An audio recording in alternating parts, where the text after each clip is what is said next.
I want to begin with a simple truth, but not an easy one.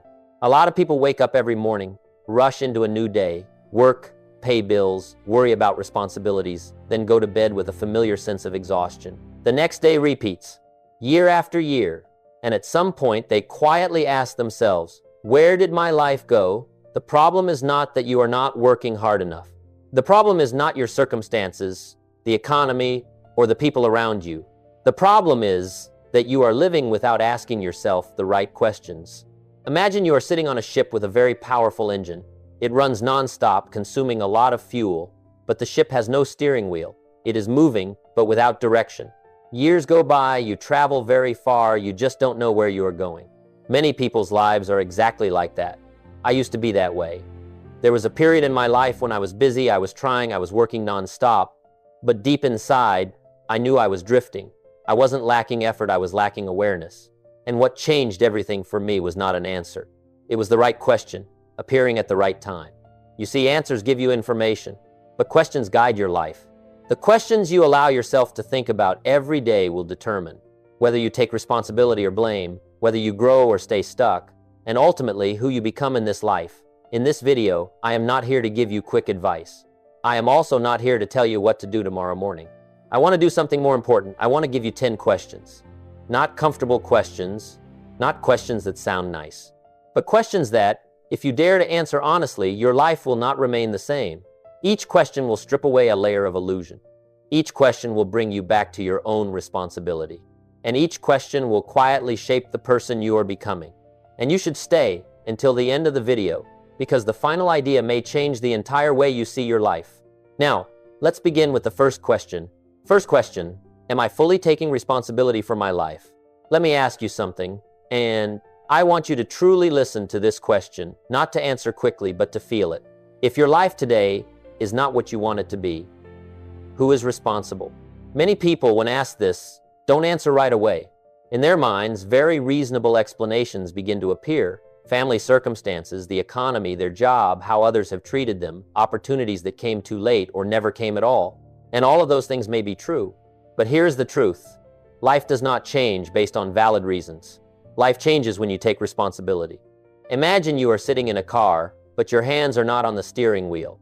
You say the road is bad, the weather is unfavorable, the car is not powerful enough. Maybe that's true. But until you put your hands on the wheel, the car will continue following its momentum, and momentum rarely takes us where we truly want to go. Personal responsibility is the moment you put your hands on the steering wheel of your life. I clearly remember a period in my life when everything seemed to be going in the wrong direction.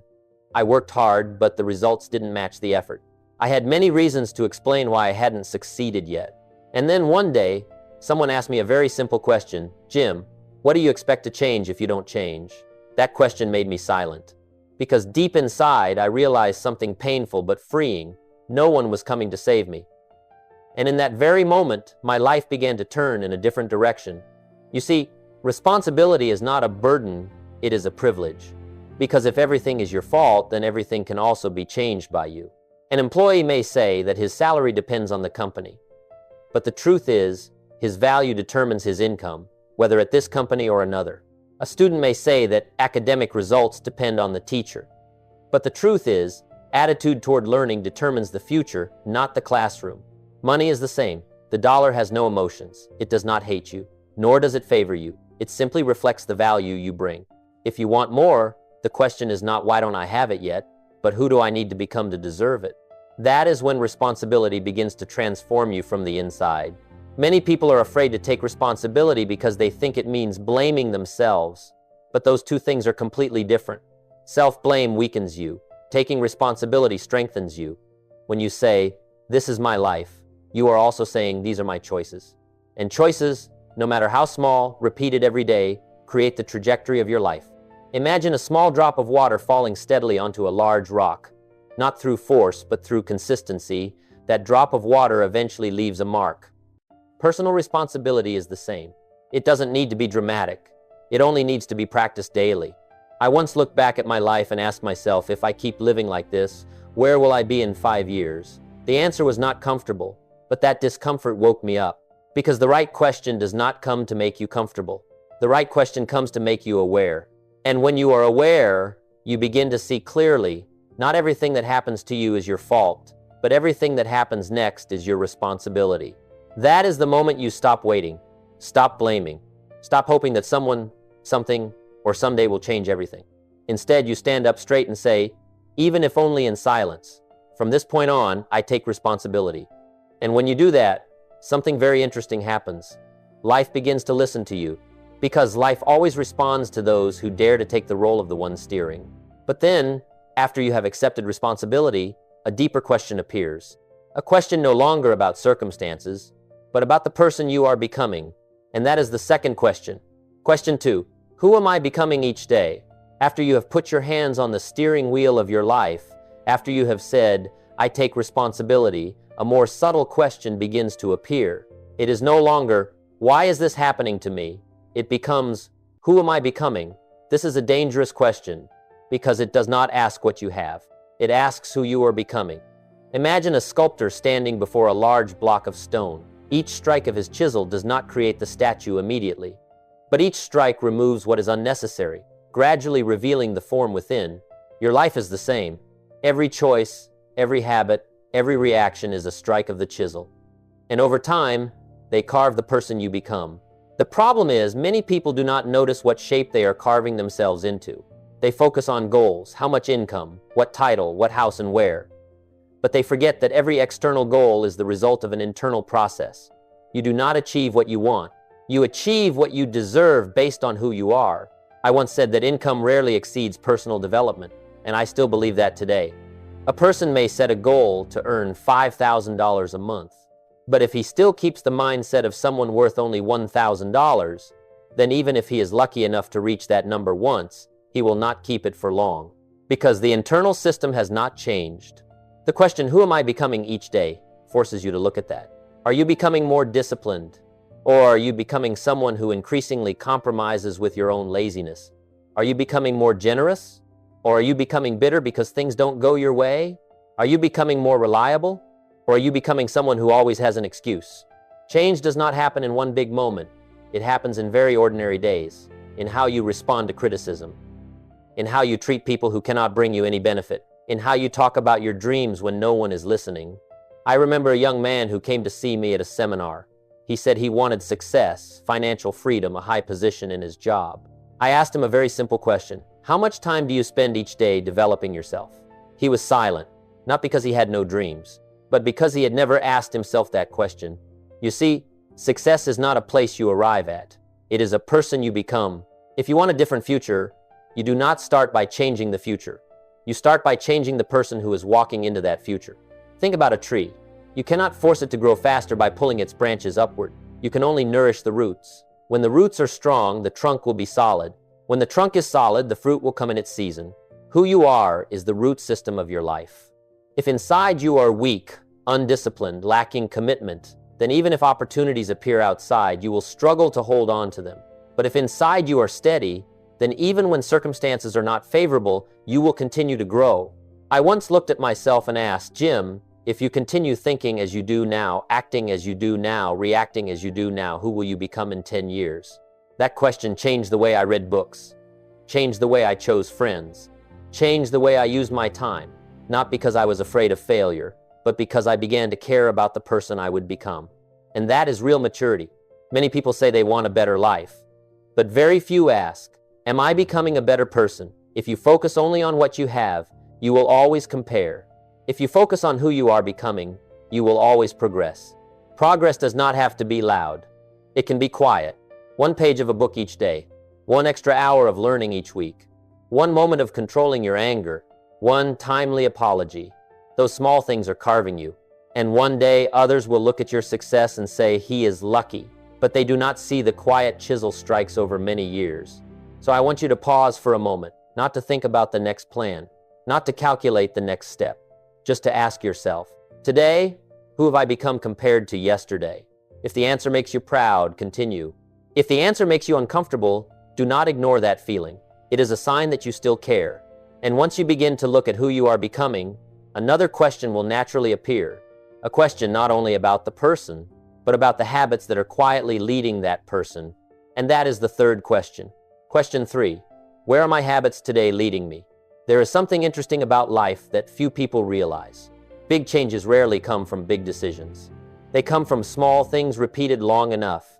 Imagine you deposit money into an account every day. Just $1. The amount is so small you barely notice it. But if it's accumulated consistently, month after month, year after year, it will become a significant number. Habits are the same. They are deposits into your future. The question is not whether you have habits.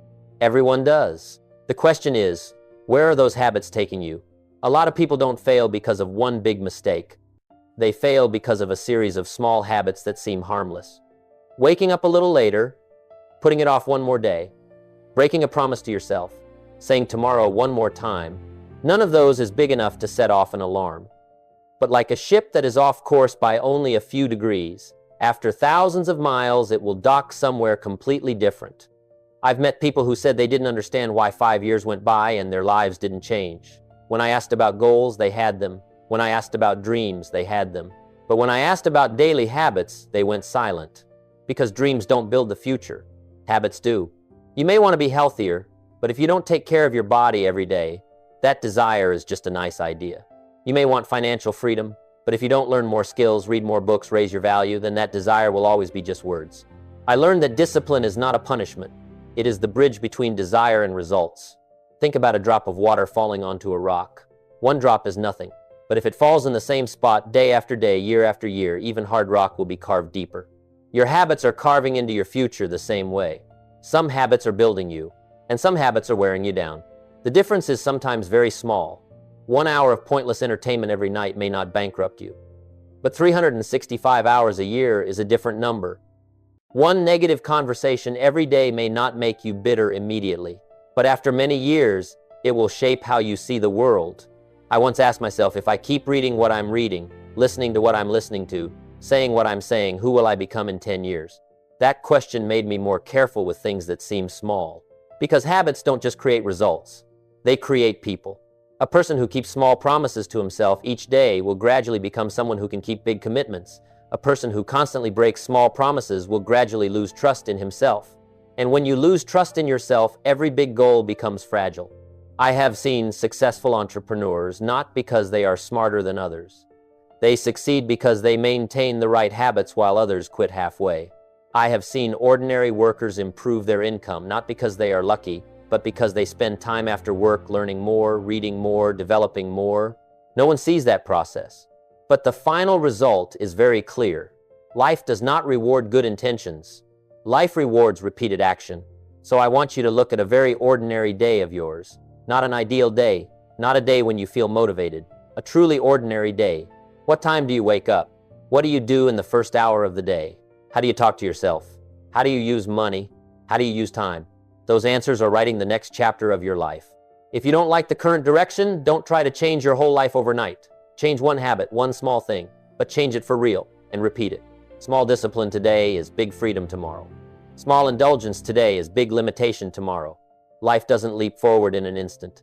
It slides downward or climbs upward one step at a time. And when you begin to see clearly the habits that are guiding you, another truth will be revealed. Because sometimes the problem is not only the habits. It is the standard you are accepting for yourself. And that is the next question. Question 4. What am I accepting as normal? There is a quiet but incredibly powerful truth in everyone's life. You don't get what you want. You get what you accept. Think about that. If you accept procrastination as normal, you will live with procrastination. If you accept your current income as good enough, you will rarely rise beyond it. If you accept mediocre treatment from others as a given, you will keep receiving it. Your standard is the invisible ceiling of your life. Imagine a wooden fence around a piece of land. At first, it is built high to protect and define boundaries. But over time, if you gradually lower each plank a little, you might not notice right away. Each time, only a little. But one day, the fence is no longer high enough to protect anything inside. Living standards are the same. No one lowers their standards in a single day. They do it through small compromises, just this once. Everyone does it, whatever. And then the things that used to bother you slowly become normal. I have watched this in many people. They start their careers with big ambition. They want to be excellent. But after a few failures, a few rejections, they begin to adjust their expectations. Not because they lose their ability, but because they start accepting averages enough. The question is not whether you are capable of doing better. The question is, Are you willing to accept living below that capability? A person can earn $1,000 a month and say it's because of the market, but someone else in that same market earns $5,000. The difference is not entirely opportunity. It is the standard they set for themselves. They learn more, they demand more from themselves, they don't accept average for too long. I once asked myself, Jim, what are you accepting that you shouldn't be accepting? That question made me uncomfortable, but that discomfort was the signal that my standard needed to be raised. Are you accepting going to work just to get through the day? Are you accepting postponing your dream for one more year? Are you accepting the way you talk to yourself full of doubt and limitation? What you repeat will shape what you believe is normal, and what you believe is normal will shape the results you allow yourself to have. Here's something interesting. When you raise your standards, you don't have to force results. Results will gradually change to match the new standard. If you decide punctuality is your standard, you will start acting differently. If you decide reading every day is your standard, you will find time for it. If you decide honesty with yourself is non-negotiable, you will no longer easily make excuses. Standards are not loud, but they are powerful. They quietly decide how you walk, how you speak, how you work. And over time, they decide the position you hold in life. I have seen people completely change their trajectory because of one simple decision. I will not accept this anymore. Not a complicated plan, not a huge opportunity, just a refusal to live below their capability. And I have also seen people with incredible talent, but because they accept comfort, they slowly slide down into average. Life rarely forces you down low. You lower yourself through the standard you accept. Think about an athlete. If he accepts training at 70%, he will never reach 100% of his potential. Not because he isn't capable, but because the standard he sets is too low. In the same way, if you accept negative conversations, wasted hours, unkept promises, you are quietly telling life, this is the level I allow, and life will respond at exactly that level. So I want you to pause for a moment and ask, at work, what am I accepting as normal? In my health, what am I accepting as normal? In how I treat my family, what am I accepting as normal? If you don't like the answers, don't rush to blame yourself. See it as an opportunity to raise your standard by one level. Because when you raise your standard, you change not only your actions, but also how you see yourself. And once the standard has been raised, you will face an important choice. A choice between what is easy and what is right. And that is the next question. Question 5, am I choosing what's easy or choosing what's right? There's a paradox in life that you'll soon recognize. What's easy often brings immediate comfort, but what's right often brings long-term freedom. And between those two, what are you choosing every day? Imagine you're standing in front of two paths. One path is flat, wide, no incline, no headwind. The other path has a steep climb, loose rocks, and requires you to walk slowly but steadily. The flat path is tempting. It doesn't ask much. You can take it without preparing. But what you don't see is that it leads you to a crowded place where everyone lives at an average level. The steep path is different. Few people choose it, but precisely because of that, it leads somewhere else. Your life is shaped by small choices like these. Waking up early to read a few more pages or sleeping 30 more minutes? Keeping a promise to yourself or saying tomorrow is fine? Saving and investing in your growth or spending to feel good right now? What's easy isn't always wrong, but if you constantly choose what's easy instead of what's right, your trajectory will slowly change. I've watched this in many young people with huge potential. They're smart, they have opportunities, they have energy. But when faced with the choice between growth and entertainment, between discipline and procrastination, they often choose what's less uncomfortable. And over time, that less uncomfortable adds up into disappointment. I remember a man who once told me he wanted to double his income in the next few years. I asked him, are you willing to study at night when other people are resting? He smiled lightly and said he was too tired after work. He didn't lack desire. He lacked the willingness to choose what's right instead of what's easy. Life is not against your success. It only asks you, are you willing to pay the price? And that price is often very simple. Discipline in small moments. There's something I've learned over the years. What's easy now often makes life harder later.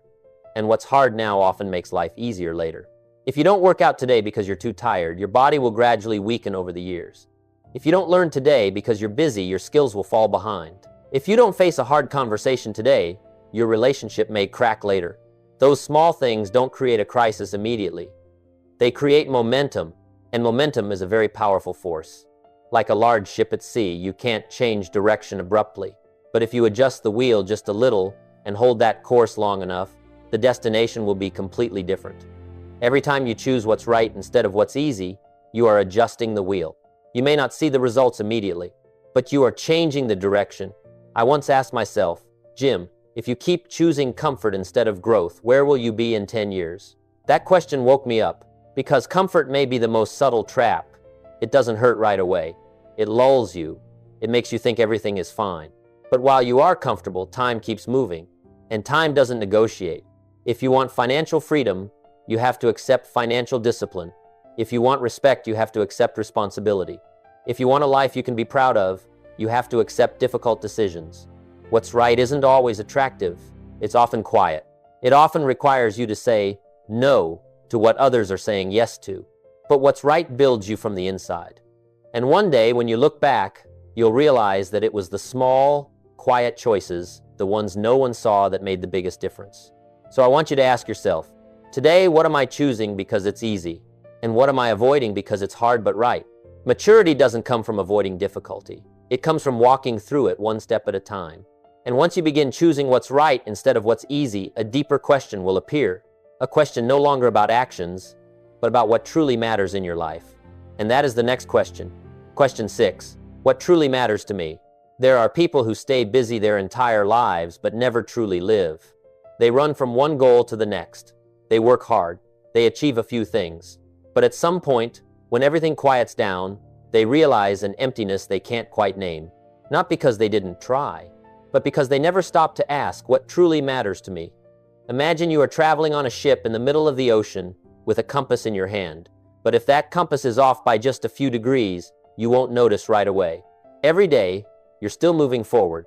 But after many years, you'll arrive somewhere completely different from where you thought you were headed. Your values are that compass. If you don't clearly define what matters, you will easily chase what's urgent. And what's urgent rarely matches what's important. I've seen people spend 20 years building a career, but not spend enough time building a family.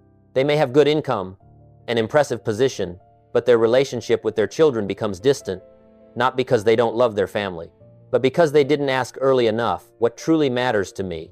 Does money matter? Yes. Does personal growth matter? Yes. Family, health, inner peace, all of it matters. But if you don't set priorities, life will set them for you. And usually, life sets them based on pressure, not values.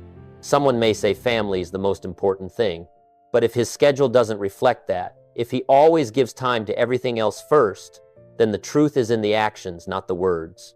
I once asked myself, if I keep living the way I am now, what will be left behind? That question made me adjust how I use my time, because time is where your values show up most clearly. You can say something matters to you, but you only truly believe it if you give time to it. Think about a garden. If you water weeds every day and forget to care for flowers, don't be surprised when the weeds grow stronger. Your life is the same. Whatever you focus your time and energy on will grow. If you focus on comparison, you will feed dissatisfaction. If you focus on learning, you will feed progress. If you focus on family, you will feed connection. The question, what truly matters to me, isn't meant for a quick answer. It's a question you should carry for life. Because your values guide your decisions shape your actions, and your actions build your life. I once met a businessman who was very financially successful. When asked what he regretted most, he didn't talk about money.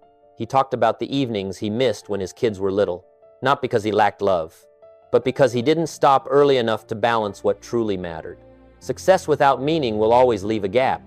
You can achieve many things in life, but if you achieve them while losing what matters most to you, you won't feel whole. So ask yourself, if I only had 1 year left to live like this, would I keep allocating my time this way? If I look back on my life at age 70, what do I want to be proud of? These aren't questions meant to scare you. They're questions meant to make you clear. Clear about what deserves your energy. Clear about what's worth sacrificing for. Clear about what you will not compromise on. When you know what truly matters, it becomes easier to say no to what doesn't fit. And every time you say the right no at the right time, you are protecting your life from drifting off course. Life isn't too short, but it's too valuable to waste on what doesn't match your values. If you've made it this far, and you feel these questions are touching something deep inside, I want to invite you to keep walking this journey with me. Subscribe to the channel, not for a number, but because each week we'll ask questions like this together, questions that won't make you louder, but will help you grow up. And now, once you've begun to see what truly matters, a harder question will appear. Because knowing what matters is one thing, but there is something else, deeper. Is there any truth in your life that you are avoiding? And that is the next question. Question 7. Is there any truth in my life that I'm avoiding? There are doors in the mind that we don't want to open. Not because they're locked, but because we know there's something inside that makes us uncomfortable. The truth is rarely loud. It whispers. But if you deliberately refuse to listen, that whisper becomes a dull ache, an uneasiness with no clear source. I've learned that maturity begins with honesty. Not honesty with others first, but honesty with yourself. You can convince the whole world that you're fine, but you can't fool yourself forever. Imagine you walk into a dark room. You know there's something in the corner, but you don't turn on the light. You tell yourself you're not sure what's there. You choose not to look. But not looking doesn't make the object disappear. It only makes you live in the dark. The truth is the same. Maybe you know you're in a job that doesn't fit you, but you tell yourself things will get better. Maybe you know you're postponing your dream because you're afraid of failure, but you call it waiting for the right time. Maybe you know you need to change a habit that's wearing down your health, but you say just one more day. Avoidance is often disguised in very subtle ways. I remember a period in my life when I realized my financial results didn't reflect the potential I had. I could have kept blaming circumstances. I could have said the market was tough, but deep inside I knew the truth. I hadn't developed enough. And when I dared to look straight at that, even though it made me uncomfortable, I began to change. The truth doesn't come to make you smaller. It comes to set you free, but only if you're willing to face it. Someone can say he wants a better relationship, but if he isn't honest about how he communicates, how he reacts when he's angry, how he listens, that desire won't be enough. An entrepreneur can say he wants growth, but if he won't admit his skills need improvement, that he needs to learn more, that he needs to change strategy, his business will stay stuck. The truth is often simple, but that simplicity is very hard to accept because when you admit the truth, you also admit the responsibility to act, and acting means leaving the comfort zone. I once asked myself, Jim, if you don't change, what will happen? And the answer made it impossible for me to keep pretending everything was fine. Here's something interesting. When you turn on the light in a dark room, you might see dust, you might see clutter, but at least you can start cleaning. When you avoid, you don't solve the problem. You only postpone it. And time doesn't make problems smaller. It often makes them bigger. If there's a conversation you need to have it. If there's a skill you know you need to develop, begin. If there's something you know you're doing wrong, admit it first to yourself. Honesty with yourself is the foundation of real confidence. Not fake confidence built on hiding weaknesses, but confidence built on knowing you are working to improve. You don't need to be perfect, but you do need to be honest. Ask yourself, what am I avoiding because it makes me uncomfortable? What decision am I postponing because I'm afraid of the consequences? Where am I lying to myself? These questions aren't comfortable, but they are doors to freedom. Because when you face the truth, it no longer controls you. You can change direction. You can adjust the plan. You can develop skills. You can repair relationships. But you can only do that when you see the problem clearly. And once you have the courage to face the truth today, another question will appear in front of you. A question not only about the present, but about the future waiting for you if you keep going like this. And that is the next question. Question 8. If I don't change, where will I be in 5 years?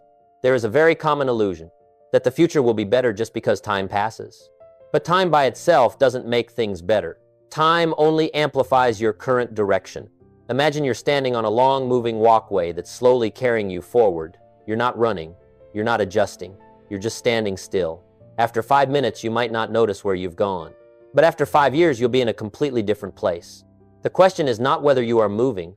The question is, which direction are you moving in? Many people live as if the future is a lucky event. They hope an opportunity will show up. They believe that one day they'll be ready. But hope is not a strategy.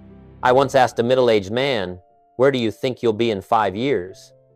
He replied that he had never thought about it. He was just trying to get through each year. And that is exactly what's dangerous. If you don't design your future, you will default into the future created by momentum. Momentum is powerful. It is the sum of your current habits, your current standards, your current choices. And if you keep all of that the same, 5 years from now won't be much different, just a more exaggerated version of today. If you procrastinate today, in 5 years you'll procrastinate on a bigger scale. If you grow every day today, in 5 years you'll be at a different level. Think about a seed. If you plant an apple seed, you can't expect an orange tree.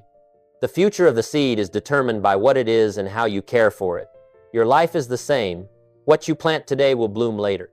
I once sat down and asked myself a very direct question. If I keep thinking, working, and living the way I am now, what will happen in 5 years? The answer isn't always easy to hear, but it's very clear.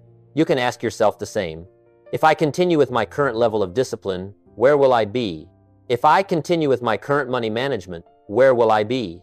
If I continue with my current health habits, where will I be? If I continue with my current investment of time, where will I be? This isn't a question meant to make you anxious.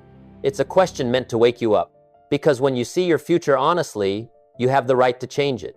I've seen people completely redirect their lives simply because they stopped and clearly imagined the consequences of not changing, not because they were forced, but because they didn't want to trade 5 years for stagnation. There's a big difference between someday and today. Someday never shows up on the calendar. Today does. If you wait for motivation, you may wait a long time.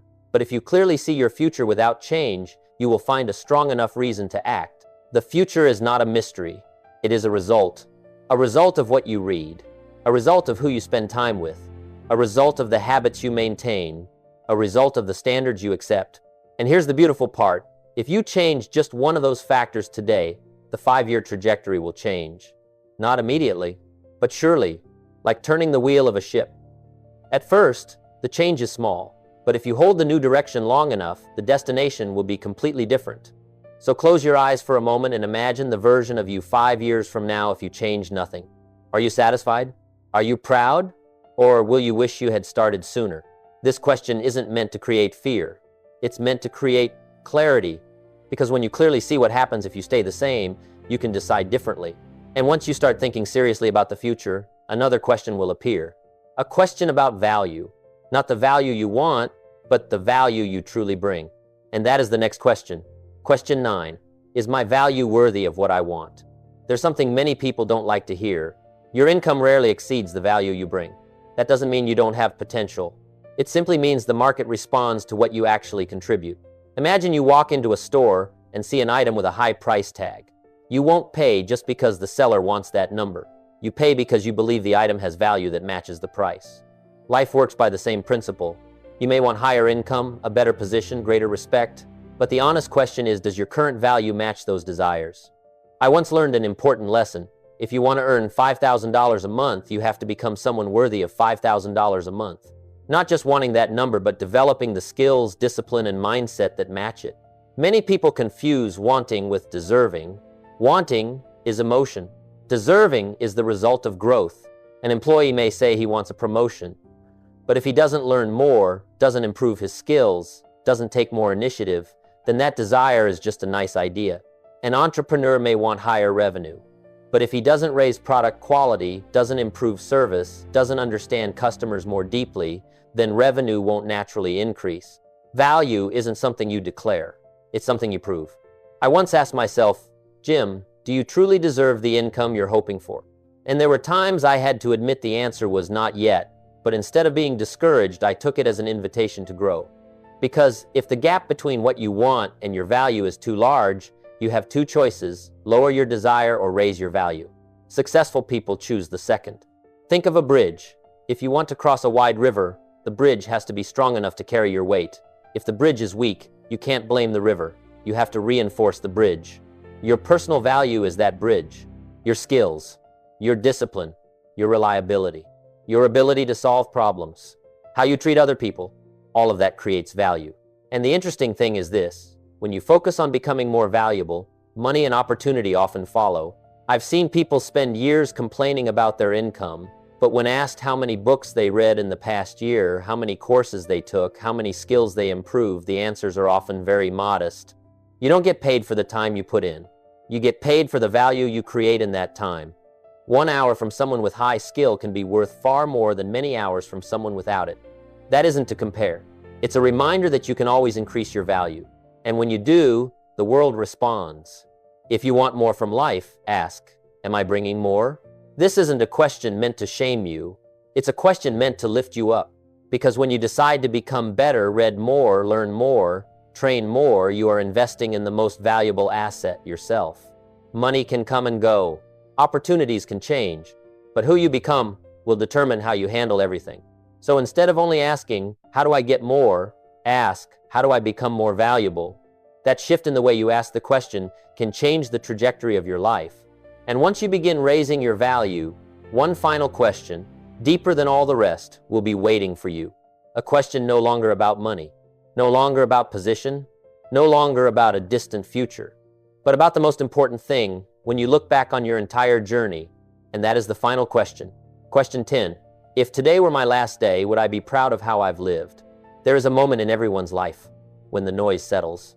No more schedules, no more goals to hit, no more comparison. Only one simple question remains. How did I live? This question isn't meant to scare you. It's meant to make you clear. Imagine you're standing on the last page of the book of your life. No new chapters left to write, no chance to edit. You can only read what has already been written. Are you proud of the main character in that story? Not about how much money he made, not about the titles he achieved, but about how he lived. Did he keep promises to himself? Did he treat others with kindness? Did he dare to pursue what he believed was right? Did he live true to his values? When you ask this question, many things that once felt important suddenly become smaller. Pointless arguments, unnecessary ego, delays fueled only by fear. They lose their weight.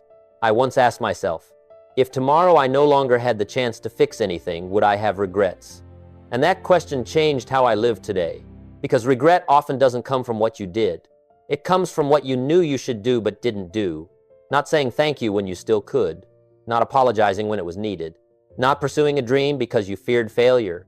Not making time for the people you loved because you were too busy. True success isn't measured only by achievements. It's measured by the peace you feel when you look back. You can achieve a lot and still feel empty.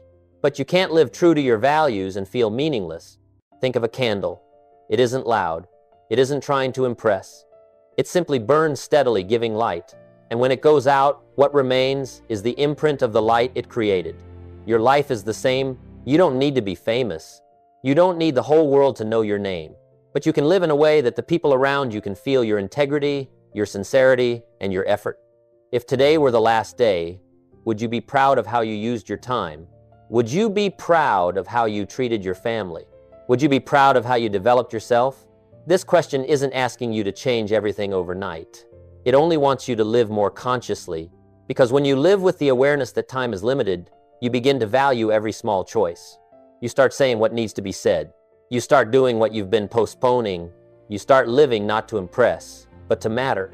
And the interesting thing is, when you live as if today were the last day, not with fear, but with awareness, you will live more fully each day.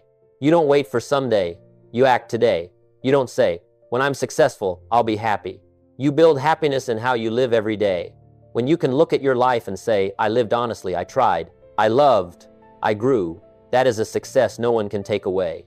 And that's why this final question isn't meant for you to answer once. It's a question you should carry throughout the journey. Because when you live so that the answer is yes, I'm proud, all the questions before it will gradually find their answers. And now, let's step into the closing of this journey together. We have gone through 10 questions, not 10 pieces of advice, not 10 action steps, but 10 mirrors. Each question is a mirror placed in front of you, a mirror of responsibility, a mirror of the person you are becoming, a mirror of the habits quietly guiding you, a mirror of the standard you accept, a mirror of the choice between what's easy and what's right, a mirror of real value, a mirror of honesty, a mirror of the future if you don't change, a mirror of the value you bring, and finally a mirror of how you will look back on your life. You see, life doesn't change because you listen to a speech. Life changes when you begin asking different questions. The right question creates new thinking.